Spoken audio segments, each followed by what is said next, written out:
Hello judicial service aspirant, judicial dream की concept class में आपका वेलकम है। आज हम मुस्लिम लॉ पढ़ेंगे। इसमें हम essentials of a valid marriage को डिस्कस करेंगे।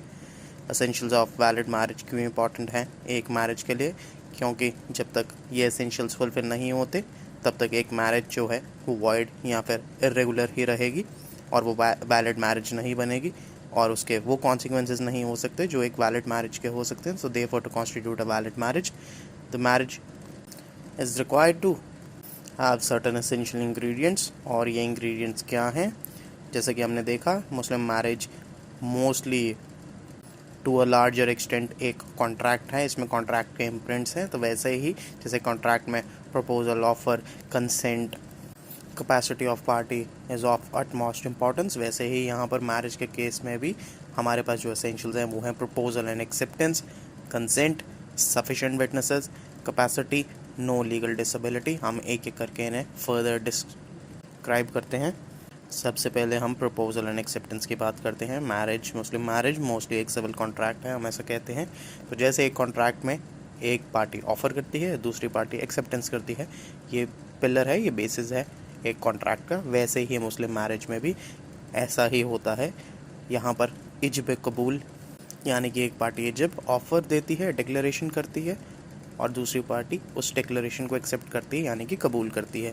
ये इजब कबूल, ये जो ऑफ़र एंड एक्सेप्टेंस का प्रोसेस है, यहाँ पर बोथ ऑफ़र एंड एक्सेप्टेंस दोनों अनएम्बिगुअस होनी चाहिए, कोई इसमें कन्फ्यूजन नहीं होनी चाहिए, परमानेंट होना चाहिए, ये टेम्परेरी इन नेचर नहीं होना चाहिए कि कोई ऐसी मैरिज के लिए एक्सेप्टेंस या फिर ऑफ़र दी जा रही है जो एक सर्टन लिमिट तक ही सब्सिस्ट करेगी, और ये इमीडिएट होना चाहिए। ऐसा नहीं कि फ्यूचर में हम शादी करेंगे कुछ सालों बाद, उसके लिए आज ऑफ़र एंड एक्सेप्टेंस दी जा रही है।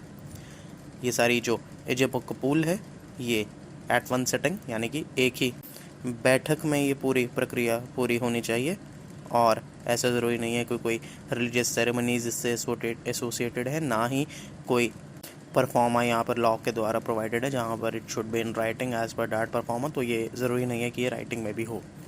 इसके बाद एक और असेंशियल जो कॉन्ट्रैक्ट का भी बेसिस माना जाता है वो है कंसेंट ऑफ द पार्टी। ज़रूर होनी चाहिए, कंसेंट होनी चाहिए कॉन्ट्रैक्ट में एंटर करते टाइम। यहाँ पर भी मुस्लिम मैरिज में जो पार्टीज़ हैं जो इजब कबूल के प्रोसेस में शामिल हो रही हैं, they should enter into the contract of marriage with free will. Free will का यहाँ मतलब है ना तो कोर्स किया जाना चाहिए उन्हें, ना कोई अनड्यू इन्फ्लुएंस होना चाहिए उनके ऊपर, और ना ही फ्रॉड के थ्रू उनकी कंसेंट ऑब्टेन की जानी चाहिए। अगर ऐसा है तो ये जो मैरिज होगी ये एक इनवैलिड मैरिज होगी। हाउएवर हनाफी लॉ के अंदर अभी भी इसे एक वैलिड मैरिज माना जाएगा, बट इन जनरल ये एक इनवैलिड मैरिज होगी। अब invalid marriage, valid marriage, irregular marriage, void marriage, ये जो फ्रेजेस हैं इनके क्या लीगल कॉन्सिक्वेंसेज हैं ये हम आने वाले लेक्चर में स्टडी करेंगे। फ़िलहाल आप इतना जानिए कि ये ऐसी मैरिज जहाँ पे कंसेंट फ्री नहीं है, ऐसी मैरिज इनवैलिड मैरिज मानी जाएगी। इवन इफ़ कॉन्जुमेशन हो चुकी है वाइफ की परमिशन के साथ, तब भी ये वैलिड मैरिज नहीं बनेगी। It will remain to be a invalid marriage जहाँ पर पार्टीज़ की कंसेंट नहीं ऑब्टेन की गई है before entering into the marriage. And यहाँ हम जब बोल रहे हैं पार्टीज़ की कंसेंट ऑब्टेन की नहीं की गई है, इसका ये मतलब नहीं है कि जो मेजर पार्टीज़ होंगी वही मैरिज में आ सकती हैं, जो माइनर हैं उनके गार्डियन के थ्रू वो एंटर नहीं हो सकती। ऑब्वियसली गार्डियन के थ्रू भी पार्टीज़ एंटर हो सकती हैं शादी में, लेकिन यहाँ पर पार्टीज़ की कंसेंट ऑब्टेन नहीं की गई का मतलब है कि या तो उनकी कंसेंट कोवर्जन से या अंडर इन्फ्लुएंस से या फिर फ्रॉड से ऑब्टेन की गई है। थर्डली जो एक बड़ा इम्पॉर्टेंट एंड पेक्यूलियर इंग्रेडिएंट है वो है presence of witnesses during marriage. यहाँ पर हम इस एसेंशियल इंग्रेडिएंट को दोनों सुन्नी और शिया के केस में डिस्कस करते हैं।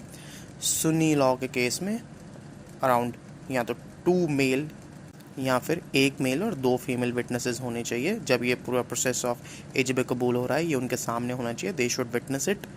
और ये जो विटनेसेस होंगे ये ज़रूरी हैं सेन हो, मुस्लिम हो और एडल्ट हो। हाउएवर शिया लॉ के केस में विटनेसेस की कोई रिक्वायरमेंट नहीं है eight the time of marriage, although eight the time of divorce वहाँ पर विटनेसेस की रिक्वायरमेंट ज़रूर है। तो मैरिज के केस में शिया लॉ में विटनेसेस की कोई रिक्वायरमेंट नहीं है। सुन्नी लॉ की बात करते हैं फिर से कि अगर यहाँ पे विटनेसेस नहीं प्रेजेंट हुए जितने हमने अभी बताए हैं कि या तो 2 मेल या फिर 1 मेल और 2 female at the time of इजब कबूल का ये जो पूरा प्रकरण चलेगा आपका, तो क्या होगा मैरिज के कॉन्सिक्वेंसेस? मैरिज वाइड नहीं डिक्लेयर होगी, but it would be irregular. Again irregular marriage के क्या लीगल कॉन्सिक्वेंसेज हैं, that will be dealt in the lectures to follow. अब बात करते हैं हम लास्टली कैपेसिटी की, कैपेसिटी टू मैरी। यहाँ पर कैपेसिटी की हम बात कर रहे हैं एज के पर्सपेक्टिव से और मेंटल साउंडनेस के पर्सपेक्टिव से। तो यहाँ पर मुस्लिम मैरिज में एंटर होने से पहले जो भी कोई, every Muslim he should be sound, तो वो एक साउंड दिमाग के होने चाहिए and should have attained the age of puberty. अब एज ऑफ प्यूबर्टी क्या होती है? एज ऑफ प्यूबर्टी वो बायोलॉजिकल एज होती है जहाँ पर the person can enter into sexual intercourse and is capable of procreating children, यानी कि वो बच्चे जनने के लिए काबिल हो जाते हैं। तो मुस्लिम लॉ के केस में जो एज ऑफ प्यूबर्टी प्रज्यूम की जाती है वो अराउंड 15 ईयर्स की जाती है। तो अगर कोई इस एज का है और वो मुस्लिम है, यानी कि उसने प्यूबर्टी अटेन कर ली है और वो मुस्लिम है और वो साउंड माइंड का है, तो देन ही और she can enter into a valid marriage. However अगर कोई इस एज का नहीं है, यानी कि प्यूबर्टी अटेन नहीं की है, माइनर है, या फिर साउंड माइंड का नहीं है, ल्यूनेटिक है, इवन देन ही और she can enter into a valid marriage. But वो खुद से नहीं ऐसी कॉन्ट्रैक्ट में एंटर हो सकते, their guardian will make them enter into such a contract. वो अपने गार्डियन के थ्रू ऐसे मैरिज के कॉन्ट्रैक्ट में एंटर होंगे and once they become major, तो वो अपनी इस शादी को रेपुडिएट कर सकते हैं, यानी कि इसे सेट असाइड भी कर सकते हैं if they are not willing to continue with it. And अगर वो अपनी शादी जो है उसमें एंटर हुए हैं अपने गार्डियन के बिहाफ पे, तो जब तक वो मेजर होने के बाद इस शादी को रेटिफाई नहीं कर देते, यानी कि एक्नॉलेज नहीं कर देते, तब तक ऐसी शादी इनवैलिड मानी जाएगी। अगेन इनवैलिड मैरिज के क्या कॉन्सिक्वेंसेस हैं ये आने वाले लेक्चर्स में डिस्कस होगा। हमारा जो लास्ट एसेंशियल है और जो बड़ा ही इम्पॉर्टेंट एसेंशियल है अपने आप में, वो है कि मैरिज जो हो वो it should not be barred. कोई लीगल डिसेबिलिटी नहीं होनी चाहिए ऐसी मैरिज में।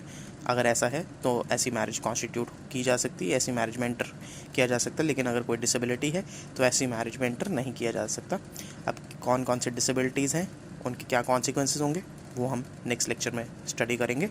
आपको आज इस टॉपिक पर MCQs की PDF दी जाएगी और इस टॉपिक पर मॉडल आंसर की PDF हमारी वीकली मैगजीन में दी जाएगी। आपको बता दें, मध्य प्रदेश जुडिशल सर्विसेज के एग्ज़ाम के लिए अगर आप तैयारी कर रहे हैं तो हमारी मॉक टेस्ट सीरीज़ आपको बहुत हेल्प करेगी। आप डिस्क्रिप्शन में लिंक पर क्लिक कीजिए और इसका ब्रोशर रीड कीजिए। इसके अलावा हमारी बिहार जुडिशल सर्विस की मॉक टेस्ट सीरीज़ भी कंक्लूड हो चुकी है, आप उसे भी एनरोल करवा सकते हैं और सारे मॉक टेस्ट को परचेज़ कर सकते हैं। ये बड़ी ही शॉर्ट पर बड़ी ही इफ़ेक्टिव मॉक टेस्ट सीरीज़ है। अगर आपको वीडियो पसंद आई तो चैनल को सब्सक्राइब कीजिए, वीडियो को लाइक एंड शेयर कीजिए।